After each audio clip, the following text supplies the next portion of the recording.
Saudara, yang dibutuhkan sekarang ini sekolah yang bukan hanya memenuhi pikiran siswa dengan ilmu pengetahuan, sains, dan nilai-nilai akademis. Tetapi sekolah yang mempersiapkan siswa-siswinya menjadi manusia Allah, man of God, yang suatu hari kalau mereka menjadi insinyur, dokter, pengacara, pendidik, pengusaha, dan lain sebagainya, menjadi orang-orang yang melayani Tuhan, melebarkan kerajaan Allah di bidangnya. Dibutuhkan sekolah yang mempersiapkan siswa-siswinya menjadi manusia yang bisa dipercayai Tuhan untuk melanjutkan karya Kristus di dunia ini sebelum dunia ini berakhir. Ekumene Christian High School menjawab.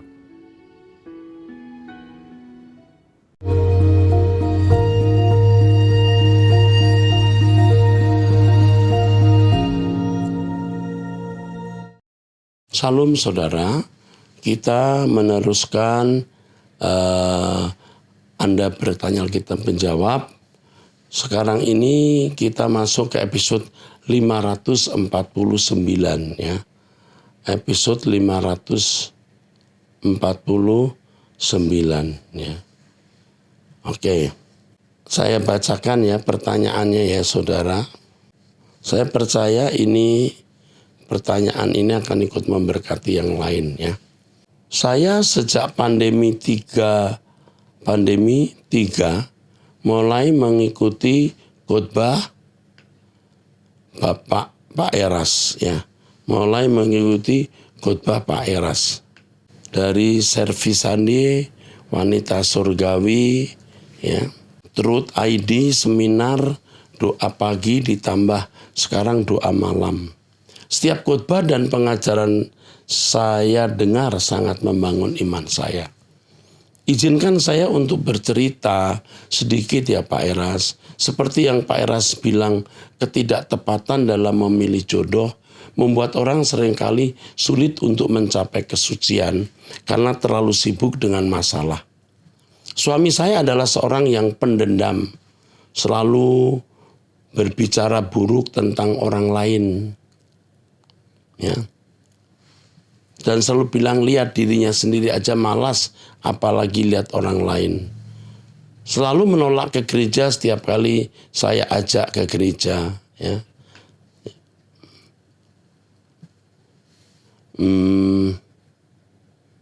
Tapi saya tidak memaksa, saya hanya mendoakannya.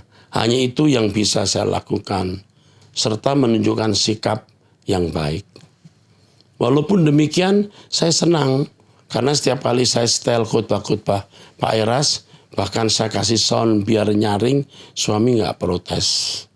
Bahkan kadang-kadang menegur saya dengan khotbah yang Bapak sampaikan. Waduh, bagus ya. Pertanyaan saya, apa yang harus saya lakukan agar suami saya mau ke gereja dan hidup sungguh-sungguh untuk Tuhan? Sebenarnya saya mencari gereja GSKI cabang di daerah sini, tapi belum saya temukan. Karena gereja tempat saya ibadah sekarang menurut saya pengajarannya tentang teologi kemakmuran. Jujur saat ibadah, roh saya seringkali menolak. Selalu bilang kayaknya makanan saya sekarang bukan ini deh. Ya. Ini saat aku masih bayi, bukan nggak percaya, bukan nggak senang diberkati Tuhan. Tapi tujuan hidup saya adalah kekekalan. Mantap Ibu ya. Seperti yang Mbak Eras sering gaungkan, langit baru dan bumi baru. Apalagi saya berada di lingkungan gereja, lingkungan kerja yang rata-rata orang muslim. Di mana saya juga sering menyetel khotbah-khotbah Bapak yang ada di TikTok. Puji Tuhan teman-teman saya menanggapi dengan baik. Bahkan bilang pendetanya kalau khotbah bersemangat ya. Saya tiap pulang gereja pasti kembali mengikuti ibadah online jam 11 hari Minggu ya, jam 11. Dan 16.30 di YouTube.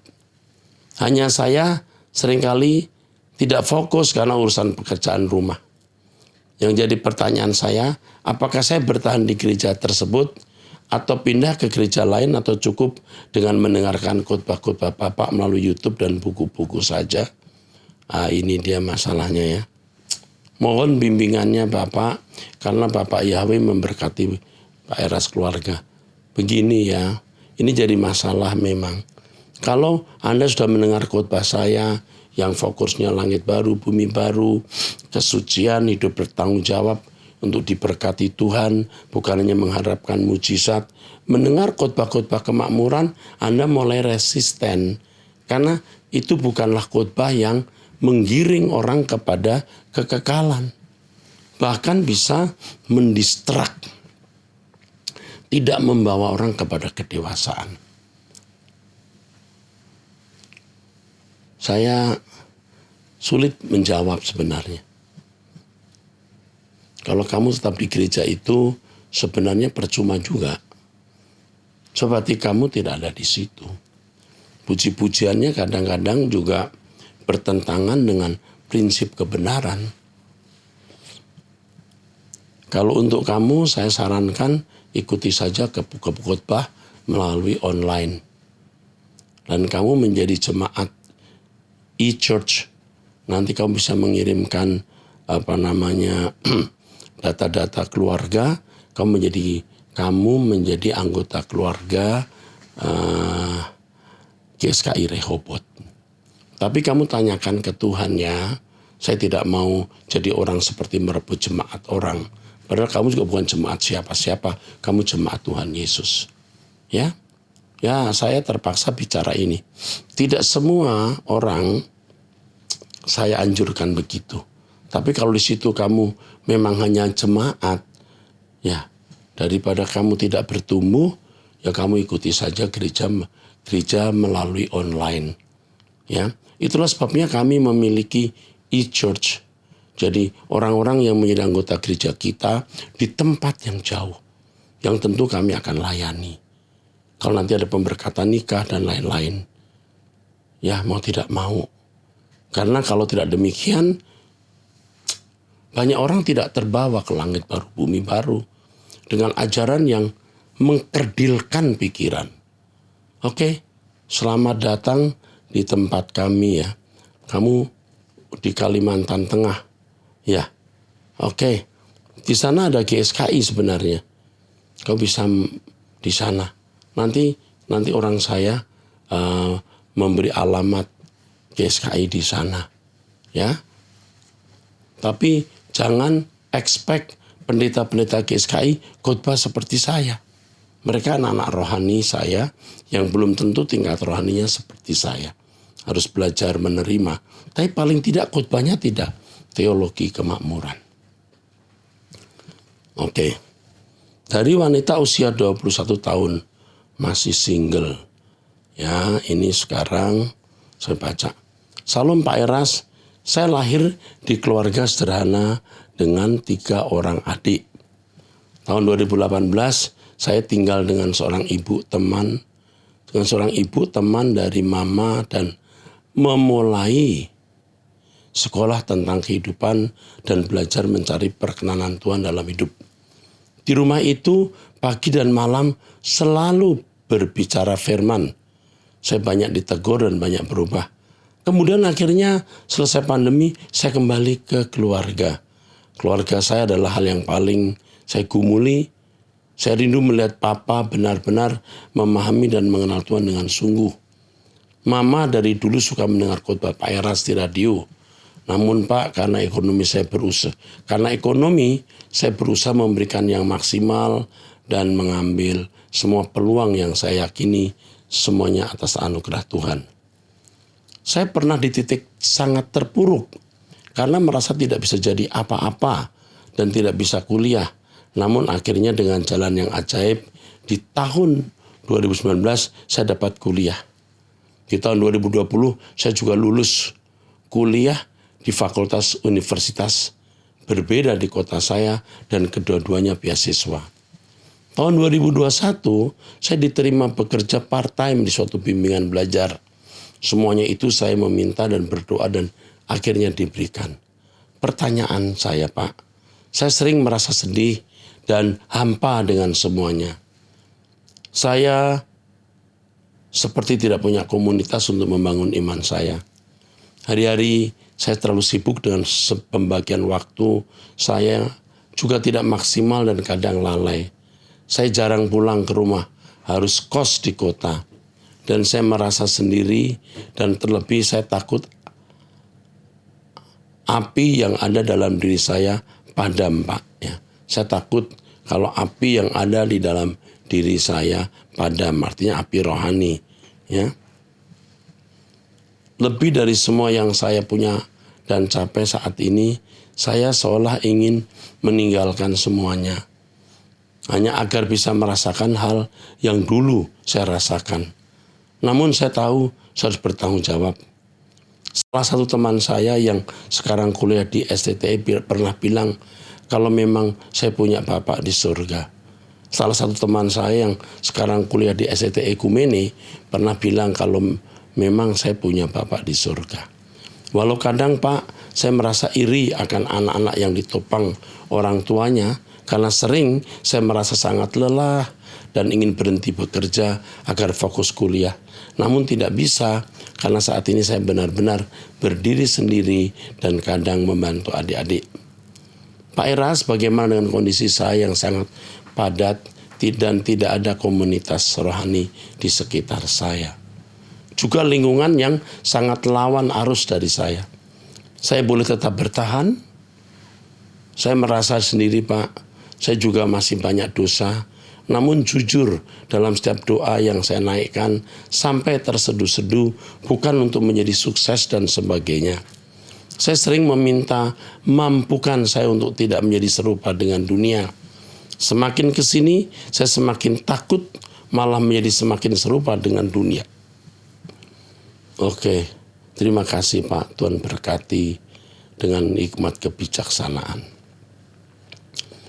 Kamu usia 21 tahun dan saya melihat kamu wanita hebat. Kamu wanita hebat. Kamu wanita cerdas, tekun bekerja, peduli sesama, terutama keluarga. Kamu tua sebelum waktunya. Kamu sudah menjadi tua sebelum waktunya. Satu hal yang saya beritahukan kepadamu, kepadatan ini tidak berlangsung lama. Kamu jangan pikir keadaanmu akan terus begini. Setan tidak boleh menipu kamu dengan perkataan, kamu akan terus begini. Kamu akan tidak sepadat ini. Selesaikan dulu kuliahmu. Kamu kerja keras, ya, sambil kuliah. Nanti kamu tidak akan sepadat ini. Kalau kamu sudah selesai kuliah, kamu bisa ke Jakarta, kamu bisa ke kota besar lain dengan kemampuanmu sebagai wanita yang cerdas dan tekun. Kamu memiliki masa depan. Dan satu lagi, kamu ditandai oleh Bapa di surga sebagai anak kesukaan. Jadi kamu yakin masa depanmu cerah. Masa depanmu baik. Hanya satu hal yang Om Eras mau sampaikan kamu, jangan pacaran dulu. Sekarang ini kamu harus melewati masa-masa sepi, jangan membuka diri terhadap pria dulu. Ya. Lagi pula kamu ekspektasinya tinggi terhadap pria. Kamu kalau sudah jatuh ke pelukan pria, kamu tidak bisa bangkit. Ya. Ini bahaya. Jadi saya nasihatkan kamu ya nak, jangan pacaran dulu. Ya. Jangan pacaran dulu. Bertekun terus, ya. Sampaikan pertanyaanmu ke kami. Ya. Kami akan terus menjawab. Kamu tidak sendiri, kamu punya Bapak Rohani, Pak Erastus. Kami akan terus mendampingi kamu. Kamu salah satu perwira tinggi dalam kerajaan surga. Yang satu kali kamu akan melayani Tuhan.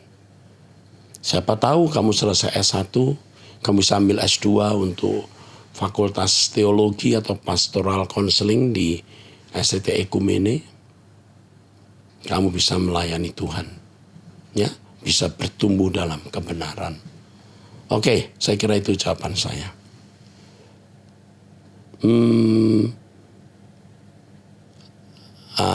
Janda usia 68 tahun, anak 3. Ya. Ini seorang sarjana pendidikan ya. Salam Pendeta Erastus, saya senang mendengar khotbah-khotbah Bapak dan selalu mengikuti ABAM. Saya punya 3 orang anak, 2 laki-laki dan 1 perempuan. Tapi yang perempuan sudah dipanggil Tuhan waktu muda. Anak saya yang tua sudah menikah 12 tahun, tapi tidak dikaruniai anak, sehingga mereka mengadopsi anak perempuan dan sejak bayi saya dan suami yang menjaganya. Karena anak saya dan istrinya kerja di luar desa. Setelah anak ini usia 2,5 tahun, dia ditinggal oleh ibunya, pergi dengan laki-laki lain. Dan diketahui lewat Facebook dia kawin dengan orang yang seiman dengan dia, Muslim maksudnya. Sehingga anak saya mengurus surat cerai di pengadilan dan sekarang sudah menikah dengan orang seiman. Anak yang tadi sudah berumur 8 tahun dan dia ingin ketemu walau hanya lewat telepon. Tapi saya dan suami melarang. Oh ya Pak, setelah anak ini umur 1, anak bungsu saya menikah dan dikaruniai 3 orang anak dan kami tinggal serumah. Saya mengurus cucu-cucu saya dengan penuh kasih sayang tanpa membeda-bedakan mereka. Oke. Setelah kurang lebih 4 tahun menikah, menantu saya tidak mau lagi bertegur sapa dengan kami. Dan kami tidak tahu apa alasannya. Saya katakan pada suami, bersabarlah. Dan saat ini suami saya sudah meninggal pada 10 bulan yang lalu. Dan saya sudah tinggal bersama anak pertama saya yang tidak jauh dari rumah anak bungsu saya. Karena ternyata menantu saya tidak mau kalau 2 keluarga tinggal dalam 1 rumah. Jadi saya mengalah keluar dari rumah. Saya mengalah keluar dan tinggal di rumah anak saya yang pertama. Masalahnya ketiga cucu saya sangat menyayangi saya. Sehingga mereka tidak mau kalau saya tidak lagi bersama mereka. Awalnya mereka sangka hanya beberapa hari saja. Tapi setelah saya tidak pernah pulang, mereka mendatangi saya dan bercanda ria. Dan setelah hari sudah malam, saya ajak mereka tidak mau. Saya ajak pulang, ya gitu ya. Mereka tidak mau. Terpaksa saya antar pulang dan mereka menahan saya untuk tidak boleh keluar rumah. Dan semua pintu ditutup sambil mereka menangis dan memeluk saya. Saya terpaksa, ente mereka tertidur, baru saya pulang. Beberapa kali terjadi seperti itu. Dan saya membujuk mereka nanti Oma kembali lagi. Tapi mereka tidak percaya lagi. Mereka katakan Oma pembohong. Hati saya menangis, saya sangat sedih. Apa yang harus saya lakukan Pak? Setiap saya menjenguk mereka dari jauh, mereka sudah menjemput dan memeluk saya. Saya menangis Pak, apa yang harus saya lakukan? Karena mereka belum mengerti. Yang nomor 1 baru umur 7 tahun, kedua 4 tahun, dan yang bungsu 2 tahun. Oh ya Pak, anak saya kerja sering pulang larut malam. Pertanyaan saya Pak, apa yang harus saya lakukan terhadap mereka? Yaitu cucu saya yang pertama, apa diperbolehkan dia berhubungan kembali dengan ibu yang sudah meninggalkan dia? Pertanyaan saya, cucu yang pertama. Kedua, apa yang harus saya lakukan terhadap ketiga cucu yang masih polos? Yang pertama, izinkan bertemu dengan ibunya. Karena ibunya berhak atas anak itu. Dan ibu jangan takut kehilangan cucu. Yang pertama itu kalau ditemui lagi oleh ibunya yang meninggalkan dia. Ya, ibu harus rela kehilangan siapapun. Ibu harus bersiap-siap pulang ke surga bersama saya. Ya, berkemas-kemas pulang ke LB3, langit baru, bumi baru. Apa yang harus ibu lakukan untuk cucu yang ketiga yang mamanya tidak ramah terhadap ibu? Ibu layani dengan penuh kasih sayang tanpa melihat mamanya. Ketiga, apa yang harus saya lakukan terhadap menantu saya? Memaafkan. Memaafkan. Dan ibu akan mendapat kemenangan dari Tuhan. Ibu akan dibela Tuhan. Usia ibu sekarang sudah 68 tahun. Ya. Ibu seorang wanita yang tekun. Waktu muda, ibu termasuk orang yang rajin, ya, cerdas, ya. Tetapi hebat, ibu punya hati yang pengertian terhadap orang lain. Punya jiwa mengalah. Oh, itu indah. Ibu akan dibela Tuhan. Orang yang menyakiti ibu akan bertekuk lutut di bawah ibu suatu hari dan mengakui ibu itu benar. Jadi demi anak ibu yang bungsu, ibu harus tetap mengampuni menantu yang tidak ramah. Ibu tetap mencintai orang yang memusuhi ibu, dan ibu akan diberi hikmat bagaimana mengatasi situasi sulit, menghadapi cucu-cucu tadi, dan itu penghiburan ibu. Bermainlah sebaik mungkin, Bu. Gol akan tercipta dengan sendirinya. Saya ingatkan lagi untuk anak pertama yang ibunya meninggalkan dia, beri kesempatan ketemu. Ibu tidak boleh menutup pintu ibunya melihat anak atau ketemu anak. Tunjukkan keluhuran ibu sebagai anak Elohim Yahweh, hamba Tuhan Yesus Kristus. Oke. Terus-terusnya dari wanita usia 33 tahun sudah menikah. Mau tanya Pak Pendeta, apakah ada konteks perceraian diperbolehkan dalam kekristenan? Apakah ada konteks perceraian diperbolehkan dalam kekristenan? Karena saya dilema dengan pernikahan saya saat ini.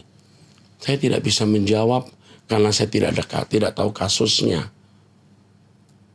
Tetapi jika Tuhan sudah mempersatukan, saudara harus mempertahankan rumah tangga itu. Nah, tetapi sekali lagi lihat konteks. Dan saya tidak mau secara sembarangan memberikan contoh konteks. Ya, nah ini harus dilayani secara khusus. Oke, kami akan memberikan konselor untuk Anda. Dari pria usia 30 tahun, saya baru saja depresi karena patah hati, dan saya masih selalu kepikiran, dan itu sangat mengganggu kegiatan saya yang lain. Saya harus bagaimana, Pak? Saya mau didoakan untuk pulih mental saya dan dapat ikhlas. Yang pertama, kau masih punya orang tua enggak? Orang tua harus kau pandang lebih berharga dari pacarmu. Kamu ketemu pacar baru berapa tahun, dia tidak melahirkan kamu. Orang tuamu yang melahirkan kamu 9 bulan, lalu kamu dibesarkan, kamu hutang hidup, hutang kehidupan, hutang kebaikan yang tidak bisa kamu balas. Lalu kamu ketemu wanita yang meninggalkan kamu depresi. Lalu depresimu pasti juga berdampak kepada orang tua. Lalu kamu harus ingat, kamu dulu lahir tanpa wanita itu.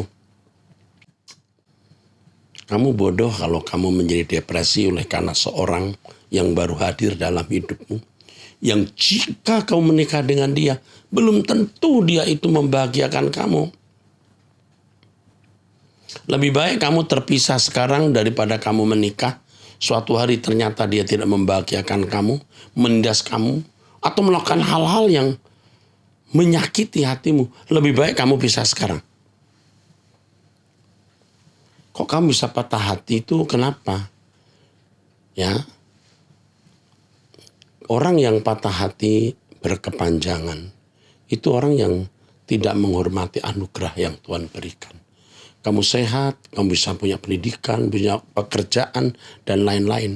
Itu anugerah.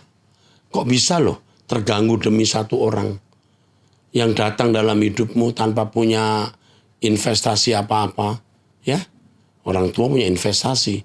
Kamu punya investasi itu dirimu sendiri. Nah, dia siapa? Jangan kamu memberhalakan manusia. Masih banyak wanita yang lebih baik dari dia. Dan belum tentu dia bisa membahagiakan kamu. Ingat ini. Oke, cukup ya, jangan bodoh. Terima kasih. Kalau kamu mengerti ini, kamu merdeka. Sekarang dengarkan khotbah Om Eras. Terus menerus. Doa pagi bersama saya. Pasti kamu sembuh. Pasti kamu sembuh.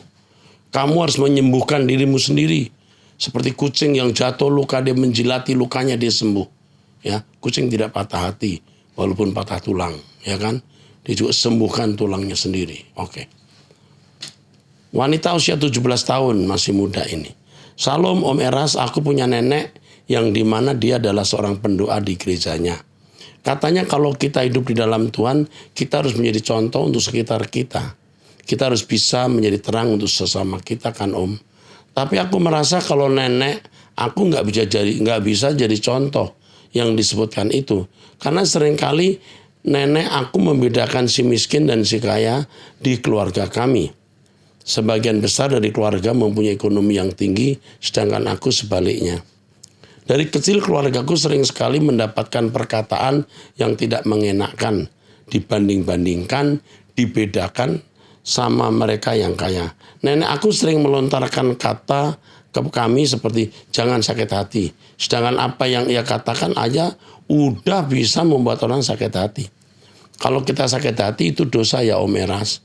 Ya tidak menyenangkan Tuhan ya. Tapi sebaiknya sakit hati itu nggak ada untungnya. Ngapain sakit hati? Orang buat apa sesuatu terhadap kita boleh cuek kok.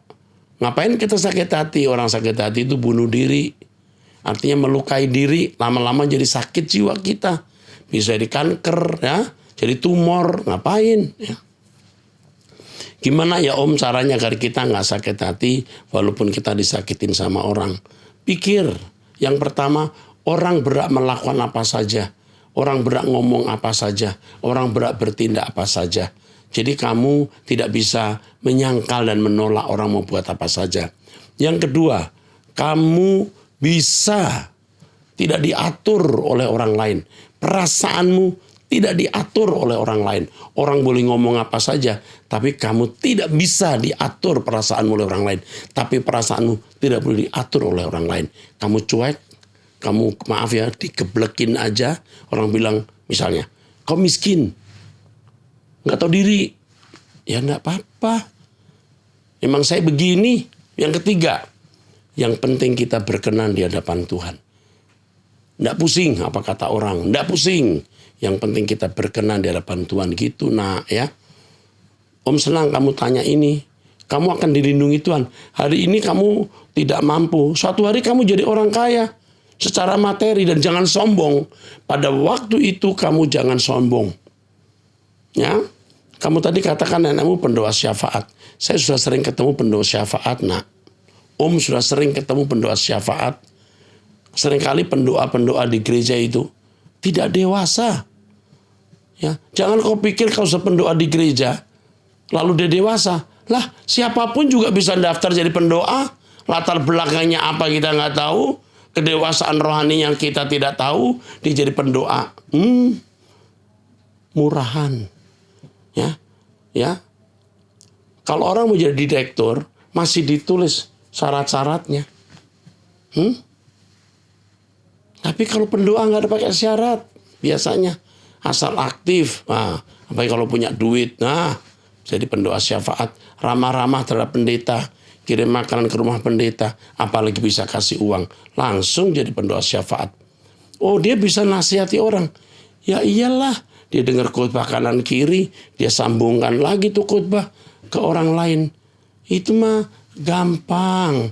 Kamu jangan sakit hati nak. Nanti kalau kamu besar jadi nenek-nenek, kamu jangan ikuti nenek itu. Oke? Tapi kamu harus mengampuni dia. Memaafkan dia dengan kalimat, dia tidak tahu apa yang dia perbuat. Nenekmu suruh dengar khotbah saya di Truth ID. Ajak berdoa setiap pagi jam 5. Saya nasihati nanti nenekmu. Jaga mulut. Dan sering saya berkata jaga mulut. Jaga perasaan orang. Oke? Nggak usah muluk-muluk. Jadi pendeta hebat. Tak usah. Hati yang baik terhadap sesama. Cukup itu melayani Tuhan. Tuhan memberkati.